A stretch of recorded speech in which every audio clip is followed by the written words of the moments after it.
وبرکاتہ۔ محمد مقیم فیضی صاحب کو دعوت دی جاتی ہے۔ آپ کے مقالے کا موضوع ہے علامہ راز اپنے علمی و دعوتی خدمات کی روشنی میں۔ آپ سے درخواست ہے اپنے تاثرات کا اظہار فرمائیں۔ السلام علیکم ورحمۃ اللہ وبرکاتہ۔ الحمدللہ رب العالمین والعاقبۃ للمتقین والصلاة والسلام علی نبینا محمد وعلی آلہ واصحابہ اجمعین، اما بعد۔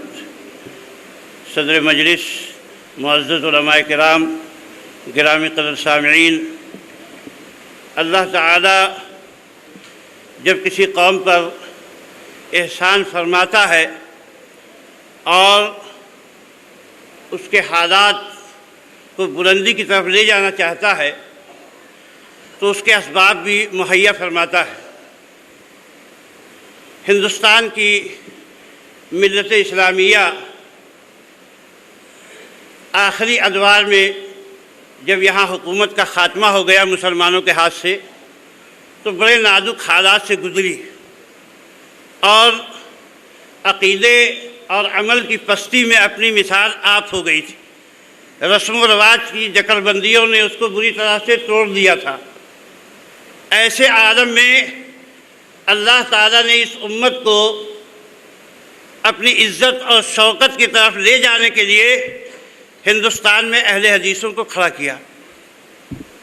اگر آپ دیکھیں گے آج جو الحمدللہ توحید کی رونقیں نظر آ رہی ہیں، اتباع کتاب و سنت کے ولولے اور جذبے جو دلوں میں زندہ ہیں، یہ چند فقیروں کی کاوشوں سے اس کی ابتدا ہوئی، جو مسجدوں میں بیٹھ کے ٹوٹی ہوئی چٹائیوں بلکہ خالی زمینوں پہ بیٹھ کے قال اللہ و قال رسول کا درس دیا کرتے تھے اور ان کا یہ پیغام ساری دنیا میں پہنچ گیا۔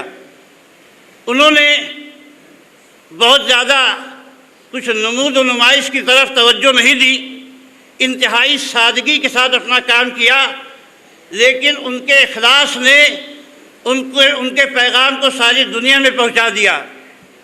اللہ کا فضل ہے کہ بہت سارے علماء کرام تاریخ اہل حدیث میں اپنے روشن کارناموں سے پہچانے جاتے ہیں۔ مولانا داؤد راز صاحب رحمہ اللہ اسی سلسلۃ الذہب کی ایک کڑی ہیں، اور انہوں نے اپنے دور میں یقیناً اپنا کردار بحسن و خوبی ادا کیا۔ آپ دیکھیں کہ انہوں نے صرف کتاب ہی نہیں لکھی، کتاب لکھنے کے بعد اس کے چھاپنے کے لیے بھی بڑی محنت کی۔ میں کشمیر گیا تو وہاں پر لوگوں نے بتایا کہ علامہ یہاں آتے تھے، ایک ایک مہینہ رہ کے بخاری وہاں لکھتے تھے، یعنی سفر میں بھی یہ کام جاری رہتا تھا اور بخاری لکھنے کے ساتھ بخاری کی چھپائی کا انتظام کرنے کے لیے بھی لوگوں سے ملاقات کرتے تھے۔ تو یہ بہت، اس کے علاوہ تحریر و تقریر، اور جہاں جہاں آپ جائیے جنوبی ہند کے گوشوں میں، بنگال میں، بہار میں، اتر پردیش میں، آپ کو ہر جگہ سننے کو ملے گا کہ جو علماء یہاں آتے تھے ان میں علامہ داؤد راز بھی، ان کا بھی نام بہت روشن ہے۔ مولانا کی زندگی، یقیناً میں اپنی بات کو سمجھ رہا ہوں، بہت سارے لوگ ہندوستان میں اپنے علماء کو یاد رکھتے ہیں، اپنی تاریخ کو یاد رکھتے ہیں، لیکن ان میں غلو کا، تقدس کا اور ایک ایسا پہلو پایا جاتا ہے جو پہلو اسلام کی نگاہ میں پسندیدہ نہیں ہے۔ لیکن یہاں الحمدللہ پیری مریدی کا کوئی سلسلہ نہیں ہے اور عقیدت کا غلو نہیں ہے۔ یہاں جو علماء کے کارنامے پیش کیے جاتے ہیں صرف نمونے کے طور پر کہ ان کا نمونہ، ان کا روشن نمونہ امت کے لیے مثال راہ ہے۔ میں ایک بات کی طرف خصوصی توجہ دلانا چاہتا ہوں کہ آج الحمدللہ ہمارے شہر بمبئی میں علماء کی کمی نہیں ہے۔